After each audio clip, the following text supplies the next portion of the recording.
La granulométrie est l'étude de la taille des grains de sédiments. C'est un aspect fondamental de la sédimentologie, fournissant des informations précieuses sur l'histoire du transport et du dépôt des sédiments. En analysant la distribution granulométrique d'un échantillon de sédiments, nous pouvons déduire les niveaux d'énergie de l'environnement dans lequel les sédiments ont été déposés, le mécanisme de transport impliqué et la source des sédiments. Cette information est cruciale pour comprendre les environnements sédimentaires, reconstruire les anciens environnements de dépôt et prédire la distribution des ressources sédimentaires. L'analyse granulométrique est largement utilisée dans divers domaines, notamment la géologie, la géomorphologie, le génie civil et les sciences de l'environnement. Les géologues l'utilisent pour interpréter les environnements de dépôt et reconstruire les anciens bassins sédimentaires. Les ingénieurs s'appuient sur les données granulométriques pour évaluer l'aptitude des sols aux fins de construction. Les scientifiques de l'environnement l'utilisent pour comprendre les schémas de transport des sédiments et gérer l'érosion côtière. Cet essai approfondira les principes et les techniques de l'analyse granulométrique, en explorant ses applications dans le décryptage des environnements sédimentaires et en démêlant l'histoire de la Terre. Le processus d'analyse granulométrique comprend plusieurs étapes pour déterminer la distribution granulométrique d'un échantillon de sédiments. Cette méthode est essentielle pour comprendre la composition et les caractéristiques des sédiments, ce qui peut avoir des implications importantes dans divers domaines, tels que la géologie, l'hydrologie et l'ingénierie environnementale. La première étape consiste à prélever un échantillon représentatif du sédiment, en veillant à ce qu'il ne soit pas contaminé par d'autres matériaux. Il est crucial d'utiliser des outils propres et de suivre des protocoles stricts pour éviter toute contamination croisée qui pourrait fausser les résultats de l'analyse. Une fois l'échantillon prélevé, il est soigneusement séché pour éliminer toute trace d'humidité. Le séchage peut être effectué à l'air libre ou dans un four à basse température, selon les spécifications du protocole. Cette étape est essentielle car l'humidité peut affecter le poids et la distribution des particules. Après séchage, l'échantillon est pesé afin de déterminer sa masse totale. Ceci est important pour calculer le pourcentage de grains dans chaque classe de taille.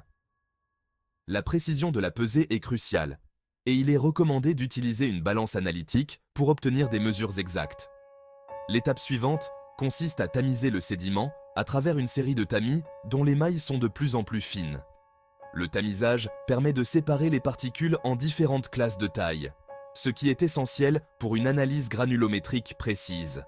Les tamis sont disposés en colonnes, le tamis à mailles les plus larges en haut et celui à mailles les plus fines en bas. Cette disposition permet une séparation efficace des particules, chaque tamis retenant les grains de taille spécifique.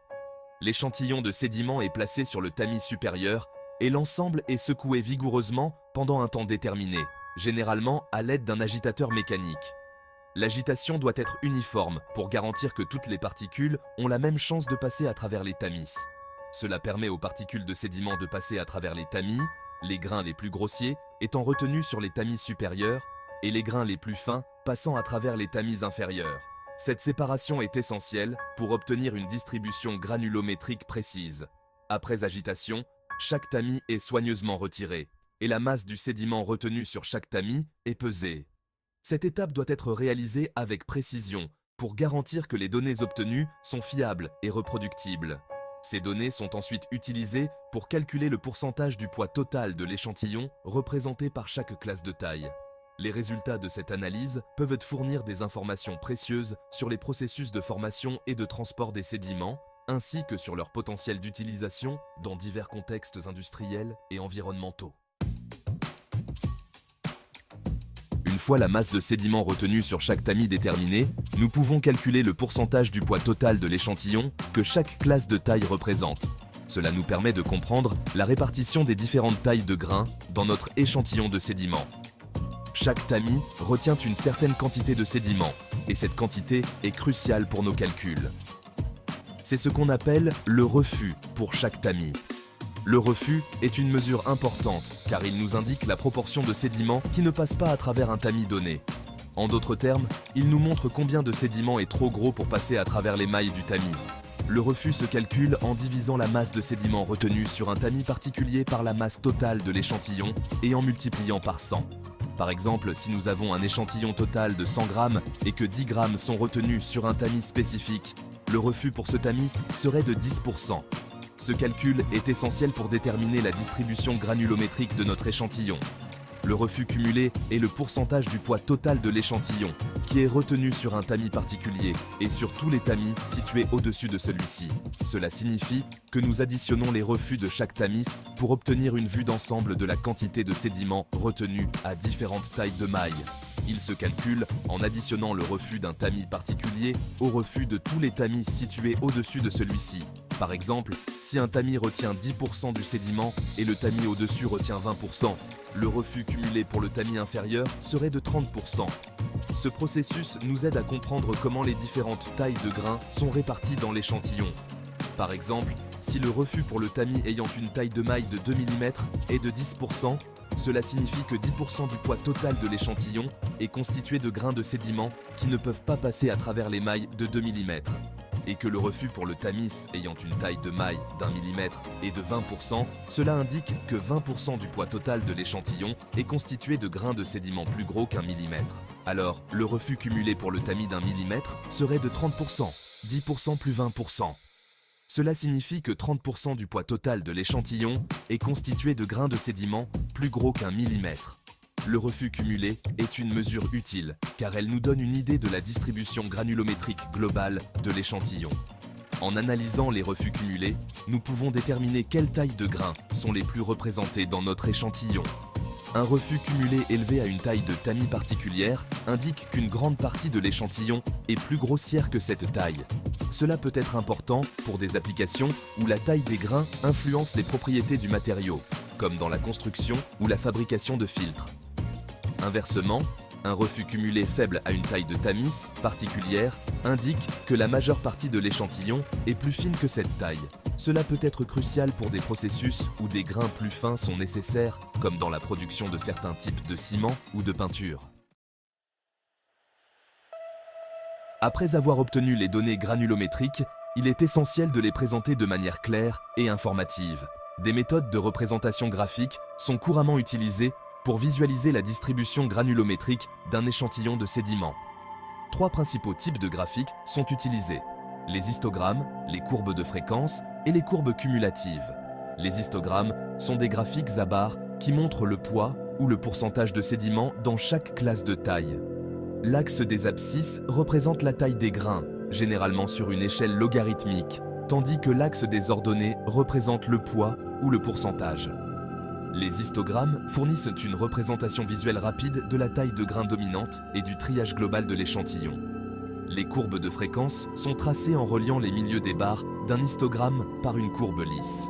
Elles offrent une représentation plus continue de la distribution granulométrique, mettant en évidence les modes et la symétrie des données.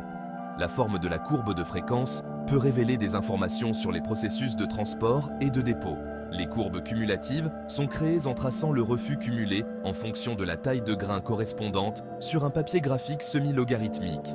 L'axe des abscisses représente la taille des grains sur une échelle logarithmique, tandis que l'axe des ordonnées représente le refus cumulé. Les courbes cumulatives illustrent le pourcentage de l'échantillon qui est plus fin qu'une taille de grain donnée.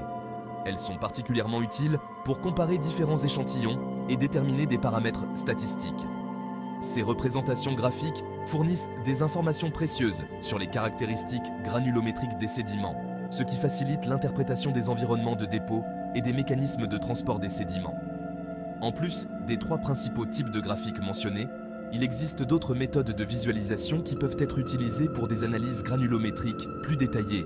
Par exemple, les diagrammes de dispersion peuvent être utilisés pour examiner les relations entre différentes variables granulométriques, telles que la taille des grains et la forme des grains. Ces diagrammes peuvent révéler des tendances et des corrélations qui ne sont pas immédiatement apparentes dans les histogrammes ou les courbes de fréquence. De plus, les diagrammes triangulaires peuvent être utilisés pour représenter la composition granulométrique de manière plus complexe, en montrant les proportions relatives de trois classes de tailles différentes. Ces diagrammes sont particulièrement utiles pour les échantillons de sédiments qui contiennent une large gamme de tailles de grains. En utilisant une combinaison de ces différentes méthodes de représentation graphique, les chercheurs peuvent obtenir une image plus complète et plus nuancée de la distribution granulométrique d'un échantillon de sédiments. Cela permet une analyse plus approfondie et une meilleure compréhension des processus géologiques qui ont influencé la formation et le dépôt des sédiments. En conclusion, la représentation graphique des données granulométriques est un outil essentiel pour les géologues et les chercheurs en sciences de la Terre. Elle permet de visualiser et d'interpréter les caractéristiques granulométriques des sédiments de manière claire et informative, facilitant ainsi l'étude des environnements de dépôt et des mécanismes de transport des sédiments. En utilisant une variété de méthodes de visualisation, les chercheurs peuvent obtenir des informations précieuses qui contribuent à une meilleure compréhension des processus géologiques et des environnements passés. La combinaison de ces différentes techniques de représentation graphique permet de tirer le meilleur parti des données granulométriques, offrant ainsi une base solide pour des analyses et des interprétations géologiques plus précises et plus détaillées.